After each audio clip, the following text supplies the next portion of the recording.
ओम शांति। अव्यक्त मुरली। डेट है 30 जनवरी 1975। मुरली का टाइटल है सेकंड में व्यक्त से अव्यक्त होने की स्पीड। ये है साकार बाबा का चित्र और ये है अव्यक्त बाप दादा का चित्र। तो व्यक्त साकार बाबा, व्यक्त, और ये अव्यक्त ब्रह्मा बाबा। व्यक्त से अव्यक्त, सेकंड में व्यक्त से अव्यक्त होने का स्पीड।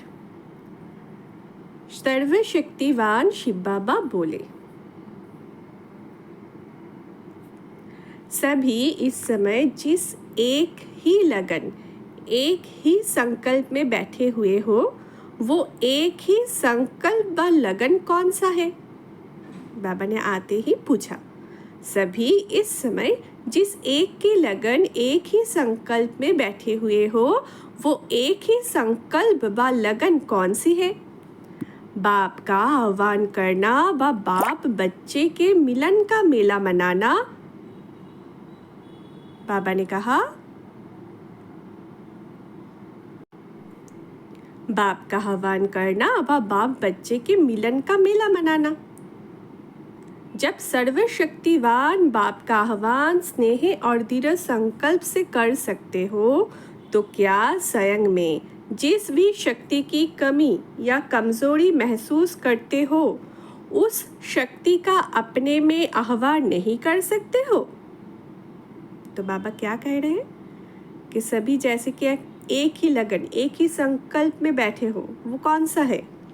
और अगर बाप का आह्वान करने के लिए बैठे हो या बाप बच्चे के मिलन मनाने के लिए बैठे हो? फिर से बाबा ने दूसरा क्वेश्चन पूछा। फिर बाबा ने कहा, सर्वशक्तिमान बाप का आह्वान स्नेह और दृढ़ संकल्प से कर सकते हो। सर्वशक्तिवान बाबा ऑलमाइटी अथॉरिटी है ना, सर्वशक्तिमान बाबा का आह्वान स्नेह और दृढ़ संकल्प से कर सकते हो, तो क्या स्वयं में जिस भी शक्ति की कमी व कमजोरी महसूस करते हो, उस शक्ति का अपने में आह्वान नहीं कर सकते हो? तो बाबा ने आते ही क्वेश्चन पे क्वेश्चन पूछा। फिर बाबा कहते हैं, जब बाप को अव्यक्त से व्यक्त बना सकते हो, केवल याद से, स्नेह के बल से, अधिकार प्राप्त होने के बल से और समीप संबंध के बल से, तो ऐसे ही हर शक्ति को व स्वयं को भी व्यक्त से अव्यक्त नहीं बना सकते हो? फिर से क्वेश्चन पूछा बाबा ने। तो क्या अव्यक्त को हम व्यक्त कैसे बनाते हैं? बाबा कह रहे हैं, जब बाप को अव्यक्त से व्यक्त बना सकते हो केवल याद से। हम सब के आह्वान सुनते हैं ना, बाबा आ जाते हैं ना हम सब के पास, तो बाबा तो अव्यक्त है, तो याद की हमारी बल इतना है कि बाबा हमारे पास आ जाते हैं, हमें अनुभव होता है। सभी अनुभवी आत्माएं हैं ना हम सब। तो केवल याद से, स्नेह के बल से, किससे भगवान बचते हैं? स्नेह के बल से, स्नेह की डोर से ही वो बच सकते हैं, और किसी डोर से वो नहीं बचने वाले। तो स्नेह के बल से, अधिकार प्राप्त होने के बल से और समीप संबंध के बल से। अधिकारी बच्चे हैं ना सभी। जैसे ही हम कहते हैं मेरा बाबा, मीठा बाबा, प्यारा बाबा, और बाबा क्या बोलते हैं? अरे मेरे सिकिलते बच्चे, अरे मेरे सिरताज बच्चे, बोलते हैं ना। बाबा कितना प्यार करते हैं, तो अधिकारी बच्चे बना देते हैं। साथ ही साथ जैसे ही मेरा बाबा कहा और हम अधिकारी बच्चे बन गए, तो बाबा कह रहे अधिकार प्राप्त होने के बल से और क्या है? समीप संबंध के बल से, तो ऐसे ही हर शक्ति को व स्वयं को भी व्यक्त से अव्यक्त नहीं बना सकते हो। फिर बाबा का प्रश्न है, ये सब कर सकते हो, ऐसे ऑलमाइटी अथॉरिटी को ऐसे हम खुद के पास बुला सकते हो, बात सकते हो, इतने सारी जो शक्तियाँ हैं उस बल से, अधिकार की बल से, याद की बल से, समीप संबंध के बल से, स्नेह के बल से, तो फिर क्या, जब व्यक्त से अव्यक्त होना है खुद को, तो तब क्या नहीं बन सकते हो? व्यक्त से अव्यक्त नहीं बन सकते हो? तो बाबा ने आगे कहा, जब बाप को अव्यक्त से व्यक्त में लाना सहज है तो स्वयं को अव्यक्त बनाना मुश्किल क्यों? बाप, वो बाबा, वो भगवान जिसे सारा दुनिया ढूंढ रहे हैं, जिससे मिन्नतें कर रहे हैं, वो हम बच्चों की एक पुकार से, एक याद से खींचा चला आता है। स्नेह की एक डोर से ऐसा बंधा हुआ है, वो हमारे सम्मुख उपस्थित हो जाता है। मेरा बाबा, मेरे साथी, आ जाओ, आह्वान करो दिल से, बस दिल से पुकारो। बाबा का वायदा है ना कि तुम जब भी दिल से पुकारोगे मैं तुम्हारे सम्मुख होगा, तुम्हारे साथ होऊंगा। तो बाबा आ जाते हैं, वो मास्टर ऑलमाइटी ऑथोरिटी आ जाते हैं, वो ऑलमाइटी ऑथोरिटी आ जाते हैं। और हम सब मास्टर ऑलमाइटी ऑथोरिटी की पुकार सुनकर वो ऑलमाइटी ऑथोरिटी आ जाते हैं। तो क्या हम स्वयं को अव्यक्त बना नहीं सकते हैं? हम भी तो मास्टर ऑलमाइटी ऑथोरिटी है ना। तो बाबा को भी वंडर लगता है कि जब बाबा को अव्यक्त से व्यक्त में लाना इतना सहज है हमारे लिए, तो क्या स्वयं को अव्यक्त बनाना मुश्किल हो जाता है हमारे लिए? फिर बाबा बोलते हैं, पुराने ज़माने की कहानियाँ प्रसिद्ध है कि ताली बजाने से वस्तु व व्यक्ति हाजिर हो जाते थे, बा परियां प्रत्यक्ष हो जाती थी। ये परियों की कहानी प्रसिद्ध है। ये कहानियाँ किनके बारे में है? तो ऐसे दिखाते ना, कहानियाँ ऐसे सुनाते हैं कि जैसे ताली बजाई और कोई चीज़ सम्मुख आ गए। पुराने ज़माने की जो कहानियाँ होते थे कि कोई भी वस्तु है, कोई भी व्यक्ति है, वो सामने आ जाते थे। तो जैसे कि एक पिक्चर भी बना था ना, स्टोरी भी है इसके ऊपर, सत्यजीत रॉय का। ऐसे दिखाते हैं ना, गोपी गाइन और बाघा बाइन ऐसे ताली बजाते हैं और वो जो चाहते हैं उसके सामने वो आ जाते हैं, उनको बड़ मिला हुआ है, आशीर्वाद मिला हुआ है, ऐसे दिखाते हैं उसमें। तो ऐसे ही जो कहानियाँ होती थी ना कि ताली बजाई और वस्तु और व्यक्ति हाजिर हो जाते थे, परियां प्रत्यक्ष हो जाती थी। ये परियों की कहानी प्रसिद्ध है। ये कहानियाँ किनके बारे में है? ज्ञान परियां व तीनों लोकों में उड़ने वाली परियां कौन सी है?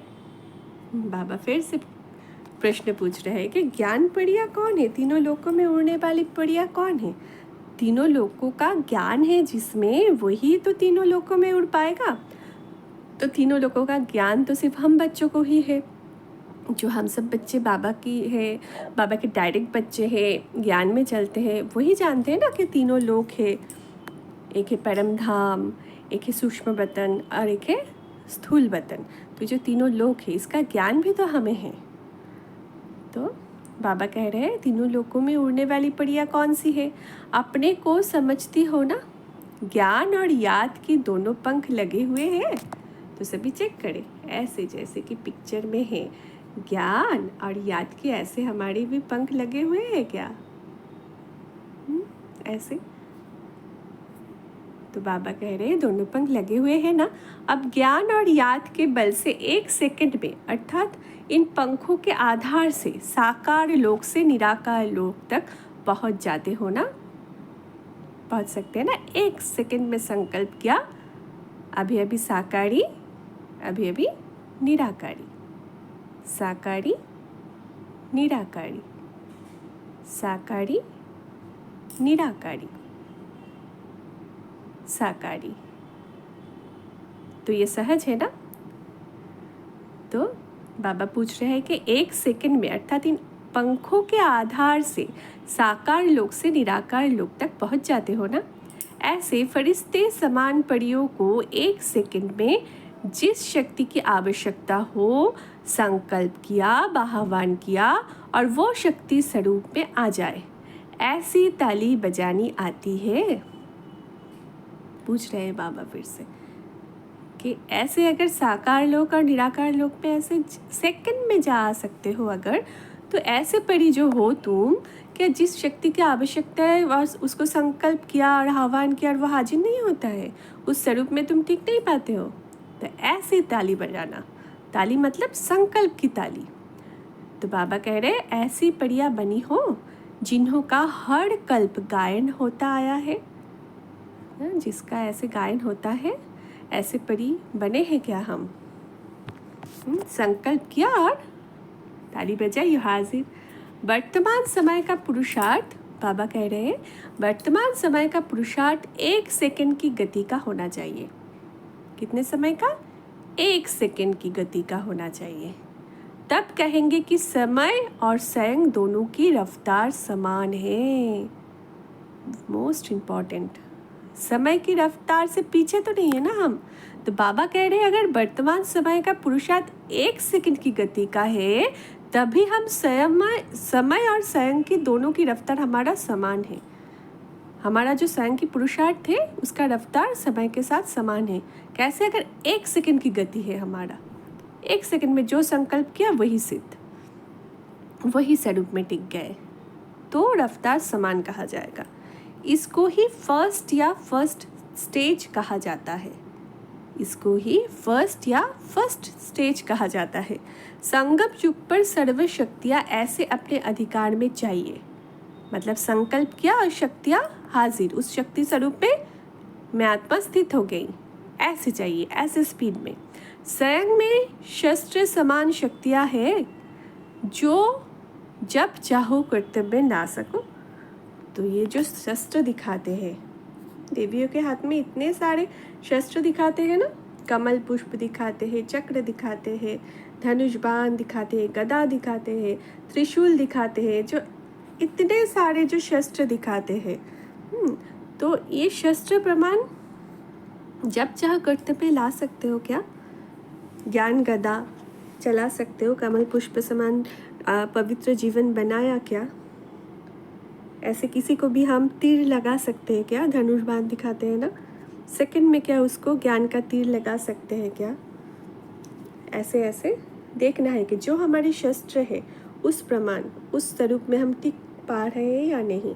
जो देवियों की जो गायन है, पूजन जो होता है, तलवार क्या कैसे हम चलाते हैं, ज्ञान की तलवार, तो ये सारे हमारी जो शस्त्र है ये सबका प्रतीकात्मक है ना, सभी तो प्रतीकात्मक है। किसी ना किसी उसके पीछे कोई ना कोई राज है। तो उसको क्या हम, वो स्वरूप में क्या हम टिक पाते हैं, ये हमें देखना है।